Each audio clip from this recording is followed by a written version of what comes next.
On today's episode, we're going to talk about even a small engine mechanic didn't follow his own advice. I haven't used this pressure washer in almost a year. With this being a Honda, this is going to be one of your easier services to remove the carburetor. So the only thing I've done up to this point, and I should have started from the beginning, but this is really straightforward. I just used a pair of vice grips, pinched off the fuel line because I do have some fuel in the tank right here. There's two 10mm nuts that come off right here. And then there's also a 10mm bolt that comes out right here. That'll allow you to remove this piece right here. Obviously, I've taken the air filter off. And you just need to make sure that both the choke and the fuel shutoff valve are pointed out so you can slide that off. One of the things I see on a regular basis are infrequently used items that just won't start. Top of the list is going to be a generator. You know, pressure washer is one of those. It's a once or twice a year thing. Hedge trimmers, again, a once a year thing, maybe a once every other year kind of thing. So it's always good to drain all the fuel out or run it out of gas before you put it back up for storage. You'll actually have to pull the carburetor about halfway off to get the throttle rod out. You'll just see how that lines up like that. You'll just be able to lift up on it. And then this small tensioner spring goes in the little tiny hole. So let's slide this carburetor off. I'll put you in the tripod and we'll take this carburetor apart and let's clean it. All right, so everything's disconnected here.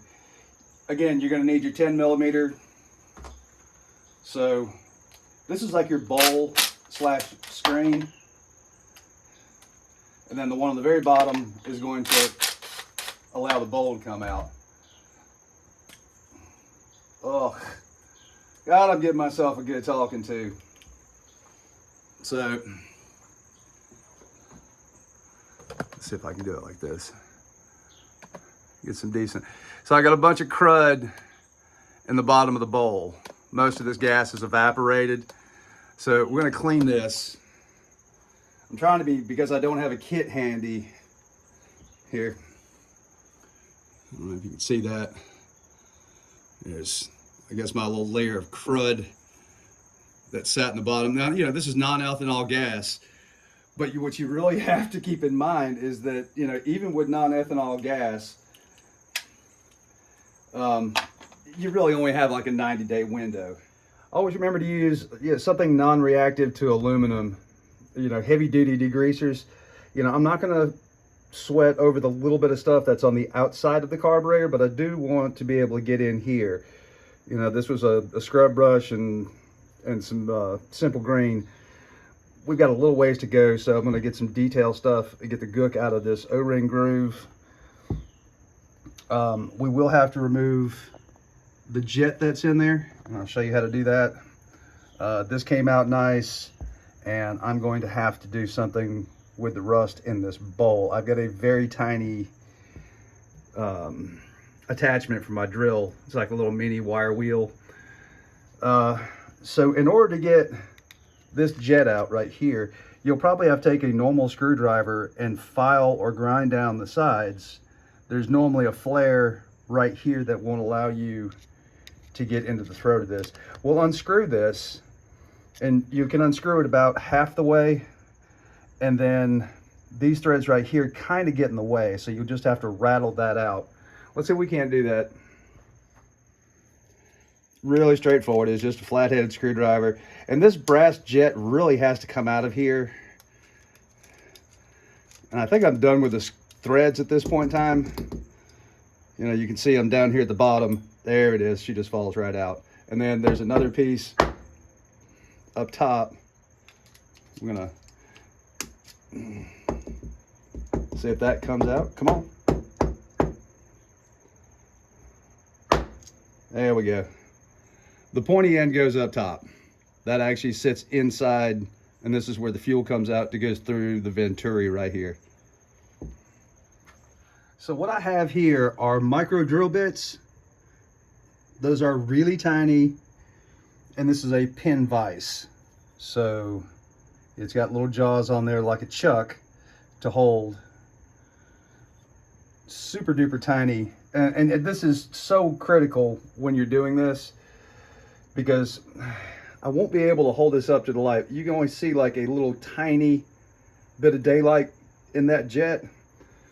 Let's ream this out with the micro drill bit.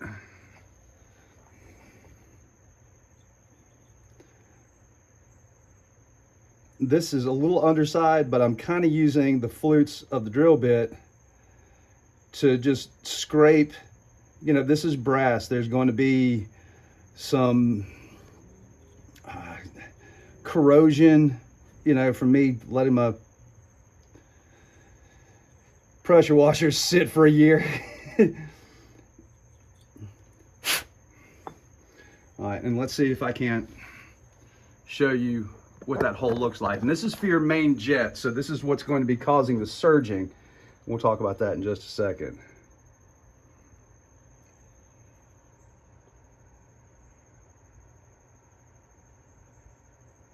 That's a good bit better. I know it doesn't look huge, but any restriction in this jet is going to cause surging. So when your lawnmower, pressure washer, small engine, 4-stroke will, here, let me get you around just a little bit better. You'll notice when it's running, you'll have an inconsistent RPM. You know, when it comes up to full speed, it doesn't just sit there and go, brrr. You'll have that, you know, it'll come up to RPM and then drop down and then come back up. And that's your governor working overtime. So basically what it's calling for is, oh, I need more fuel. I'm getting bogged down. Oh, that's too much fuel. Okay, enough. Oh, too much, not enough. Too much, not enough. Because you don't have a consistent supply of fuel from your carburetor. And that's where you get that irregular running speed from. One of the idle circuits here, some of the older Honda carburetors, they used to be like a little plug up here or over here that you could actually unscrew. That's like a foil Welsh plug right there that's pressed in. I don't have a spare. And I'm gonna see if I can't get you in nice and tight right here. And you'll see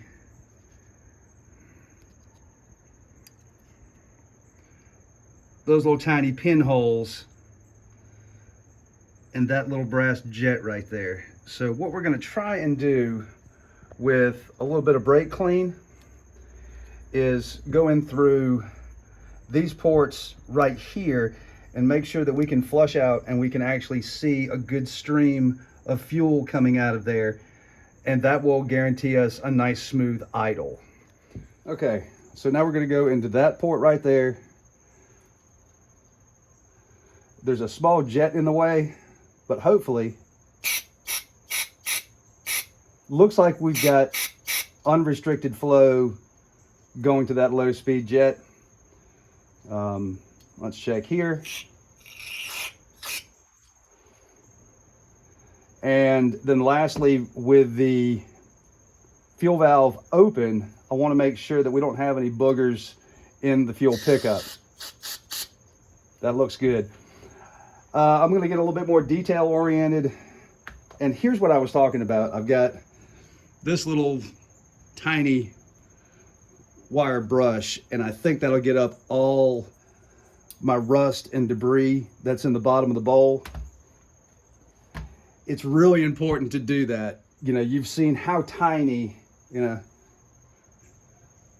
there's your main jet. You know, I mean, you can barely see that drill bit. And then your idle circuits are just a little smaller. So any kind of debris that you leave in this bowl is going to get sucked up and clog your carburetor. Okay, little hand cleaning. I've got that pretty decent.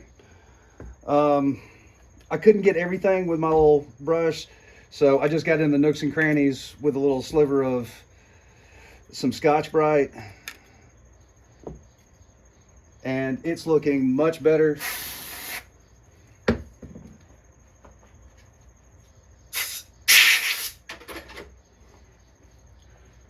Not perfect, but I think we're good.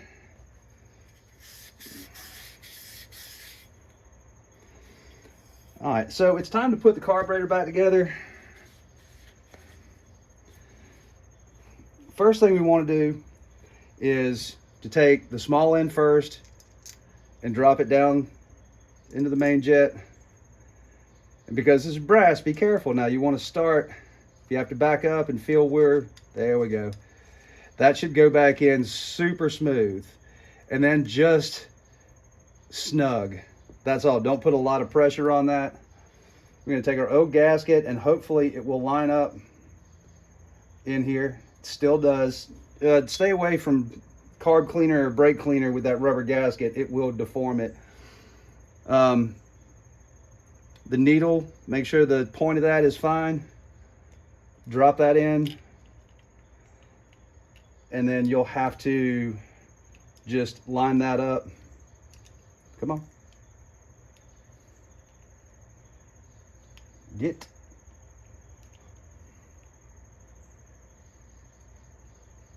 There we go. Center that up.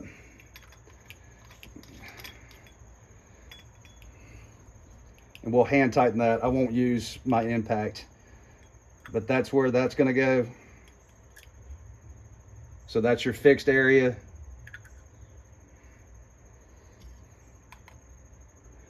And then this goes back in like that.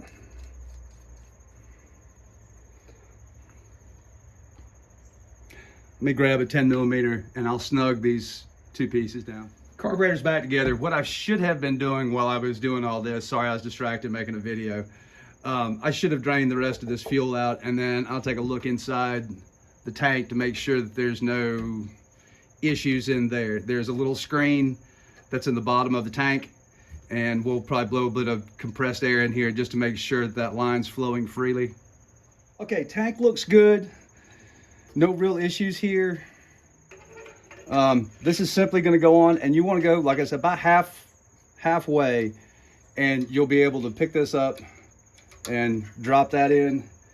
Be very gentle with this spring right here. When you put it back in, try not to bend or mutilate anything. And then because this has got such a short outlet, we're going to kind of walk the fuel line on. Come on. Okay, fuel line's on. I had to use both hands. I actually pinched the clamp and then used my other needle nose to slide that on. Just push this back up. We're going to reinstall our choke lever. That goes on this stud right here. You'll notice that that pin is going to go there. We'll need these both facing outwards. When we slide this on, this is your breather for the crankcase. Yeah, make sure you can see all this. Whoops, almost forgot. So you'll just have to line this up, and it only works one way. Even though you can put it on there 4 ways. That's open. I'm going to clean this up. That's disgusting.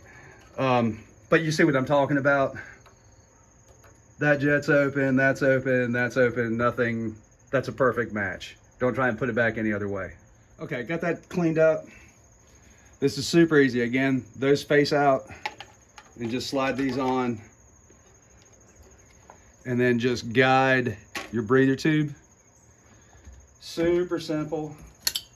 You want to put, don't tighten anything up just yet. Start that. And snug. This is only a 12-volt impact, so you're not putting a ton of pressure on there, and then this gets cinched up. So your breather tube's there, that's there, that's there.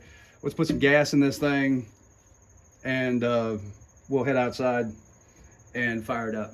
Rule number 1, don't ever start your pressure washer without having water all the way through the line.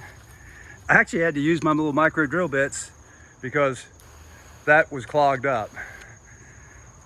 There was just a little bit of rust at the tip. So just normal. Let's turn that on. We'll make sure that the fuel's on, choke's on. and let's see what happens.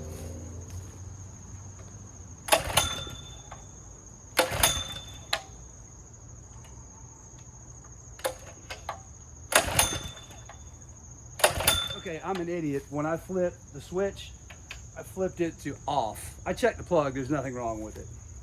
Let's try it with the ignition system on.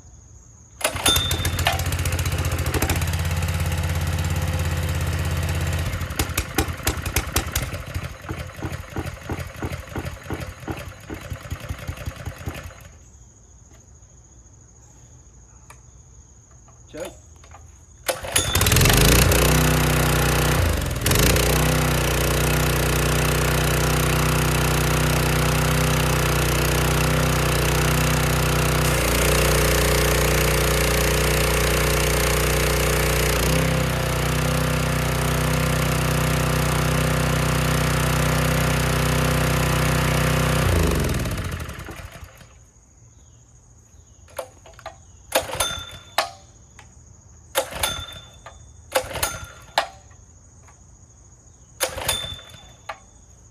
Oh my God, I'm so ignorant.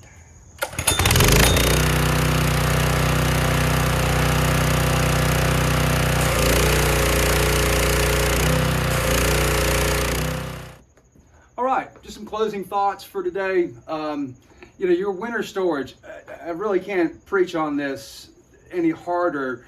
Don't store your equipment that you know you're not going to use, you're more than likely not going to use, for an indefinite amount of time. You know, and even I had the best of intentions. I was going to use the pressure washer the following week, and then I forgot about it, and it sat all year. So, run it out of, you know, drain. There's a bleed screw on the bottom.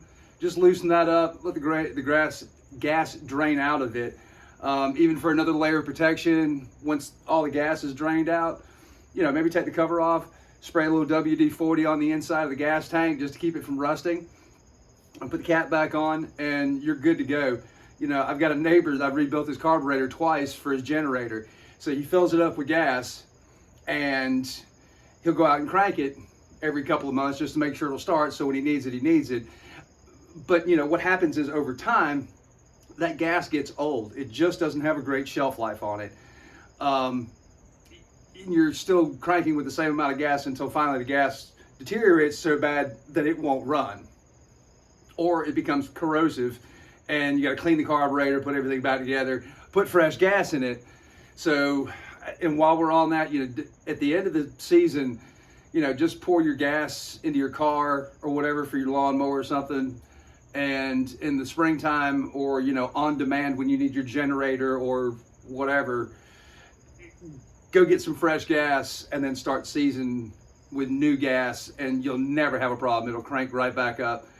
If you stuck with me to the end, I sure do appreciate it. If this was helpful, throw me a thumbs up and subscribe if you haven't. Thank you very much, and I hope you have a great day.